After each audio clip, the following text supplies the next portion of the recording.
warahmatullahi wabarakatuh. Halo Sobat Klasik, kembali lagi dengan saya di channel Galeri Klasik Nusantara. Video kali ini saya akan menjelaskan tentang naskah kuno lagi ya Sobat Klasik. Saya tidak akan bosan menjelaskan mengenai isi dari naskah-naskah kuno. Yang saya pegang ini naskah kuno yang ukurannya kecil sudah Sobat Klasik. Nah, seukuran telapak tangan saya ini ukurannya, hampir seukuran dengan telapak tangan saya, sehingga disebut dengan naskah yang ukuran kecil. Naskah ini itu isinya tentang ajaran doa-doa amalan keseharian, tapi ada beberapa doa yang berbeda di naskah-naskah yang sudah pernah saya bahas di video-video saya sebelumnya ya Sobat Klasik. Nanti akan saya paparkan satu persatu.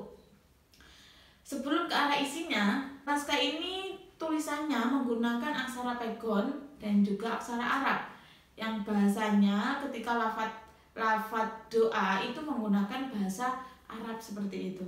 Sedangkan ukuran dari setiap tulisannya berbeda-beda Sobat Klasik. Ada yang ukurannya besar, ada yang ukurannya kecil, tapi bentuk goresan khotnya itu sama, sehingga saya asumsikan penulis dari naskahnya itu sama, satu, tidak lebih dari satu. Berbeda di beberapa video saya sebelumnya, saya menemukan naskah tentang amalan doa yang penulisnya itu lebih dari satu, yang dilihat dari bentuk goresan tulisan di dalam teks di naskah tersebut.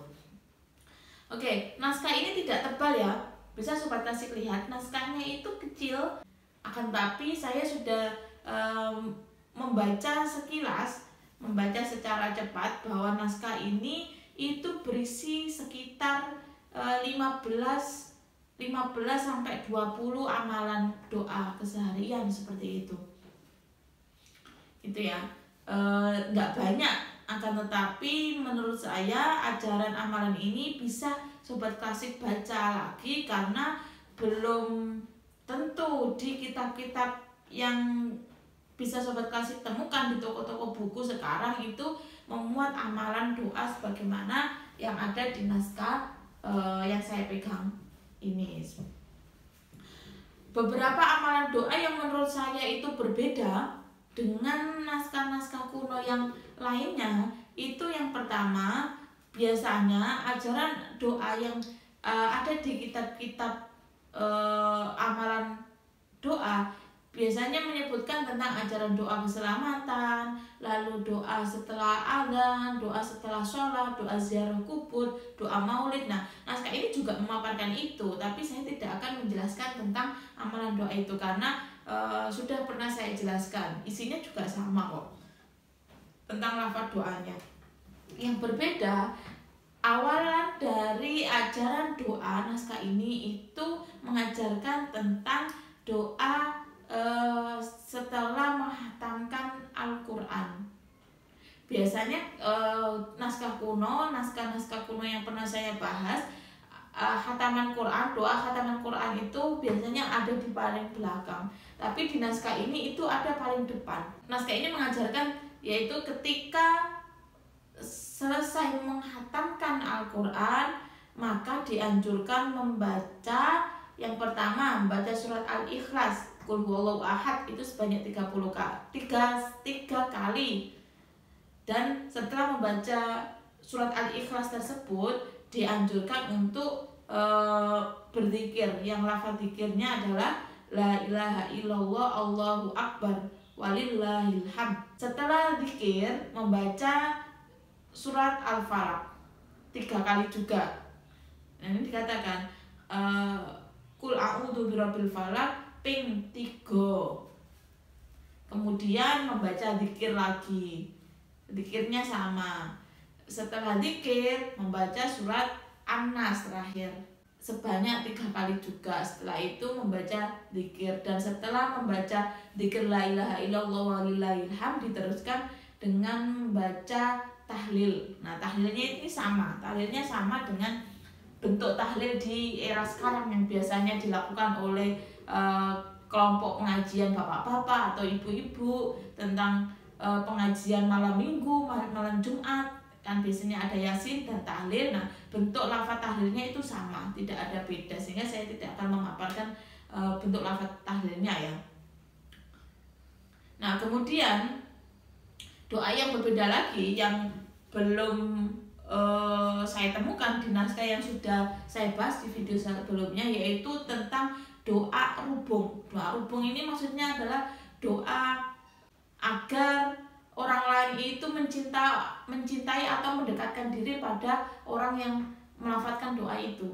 Nah, kalau di beberapa sumber saya membaca di beberapa artikel, di beberapa tulisan di website, di internet, itu doa rubung ini fungsinya pada masa dulu itu untuk kiai agar dikerumuni atau pondok pesantrennya itu didatangin oleh banyak santri seperti itu. Nah, disebut dengan doa rubung. Nah, lafaz doanya seperti ini.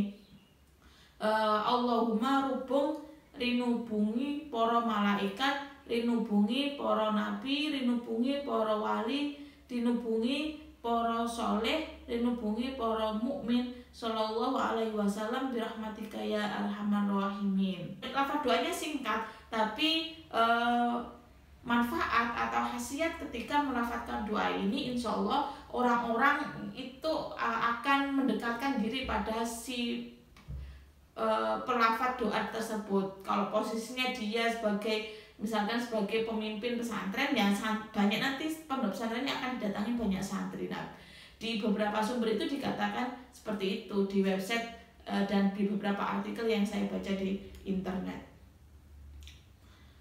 Itu menurut saya belum menemukan lafaz doa tentang rubung ini di naskah yang lain yang sudah saya bahas di video-video sebelumnya. Kan sudah banyak video amalan doa saya ya, tapi saya belum menemukan khusus tentang doa rubung ini. Mungkin bisa Sobat Klasik gunakan ketika kalian misalkan punya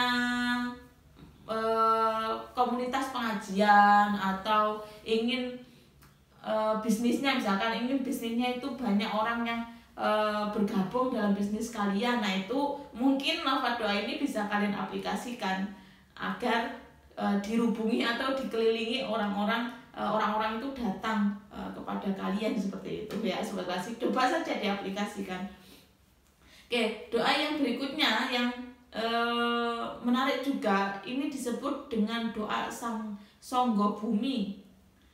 Bahasanya doa, tulisannya sangga bumi, maksudnya adalah doa Sangga Bumi. Nah, ini saya belum menemukan dengan detail tentang sejarah mengenai doa Sangga Bumi ini ya.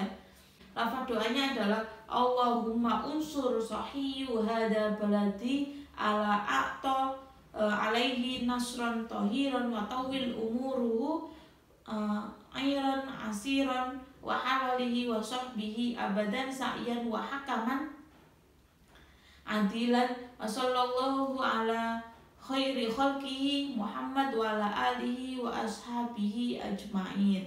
Nah, itu lafaz doanya ya, yang secara garis besar itu meminta pertolongan untuk hada baladi ini berarti kan bumi ini, negara ini, daerah ini ya, kemungkinan agar meminta pertolongan agar diselamatkan dari mara bahaya daerah tersebut atau bumi yang ada manusianya ini, agar selalu diselamatkan dari mara bahaya dan dilindungi oleh Allah seperti itu. Dan dijelaskan tentang semoga dipanjangkan umurnya dan dimudahkan segala urusannya dengan adil, dan bersaksi dan sholawat semoga keselamatan tetap kepada ciptaan Allah yang paling mulia, yaitu Nabi Muhammad dan para keluarganya. Nah, itu lafaz dari doa Sangga Bumi. Nah, kalau dilihat dari makna lafaz doanya itu tujuan dari doa Sangga Bumi ini itu untuk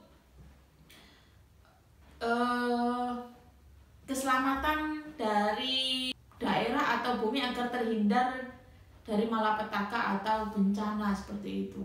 Yang naskah ini menyebutnya dengan judul doa Sangga Bumi. Nah, ini mungkin bisa Sobat Klasik atau kita aplikasikan, saya dan Sobat Klasik aplikasikan ya, karena di era sekarang kan sering terjadi bencana di mana-mana kan, bencana gempa bumi atau banjir atau bahkan juga air laut yang pasang sehingga beberapa waktu lalu pernah menimbulkan tsunami. Nah, doa Songgo Bumi ini bisa dicoba diaplikasikan agar bencana-bencana itu terjadi tidak mengakibatkan banyak kerusakan dan banyak korban. Kemudian doa berikutnya itu seperti doa yang lain. Tadi doa tentang maulid, lalu doa tentang ziarah kubur, doa tolak bala, doa tentang keselamatan, doa memanjangkan umur, kemudian doa ketika bulan Shofar, doa nubuat juga ada, dan juga doa bulan Syuro dan lain sebagainya. Nah, doa-doa yang lainnya itu sama seperti di kitab-kitab atau naskah-naskah yang lain yang pernah saya paparkan. Itu isi dari kitab amalan doa keseharian yang bentuknya kecil ini. Meskipun isi diantaranya itu hampir sama dengan yang lain, tapi ada beberapa doa yang itu menjadi tambahan pengetahuan seperti doa Songgo Bumi dan juga doa hubung tadi. Oke, semoga memberikan manfaat untuk sobat klasik yang tertarik, yang suka terhadap kajian naskah kuno atau manuskrip. Kita ketemu lagi di video berikutnya. Saya akan memaparkan naskah-naskah yang lain. Itu saja dari saya. Wassalamualaikum warahmatullahi wabarakatuh.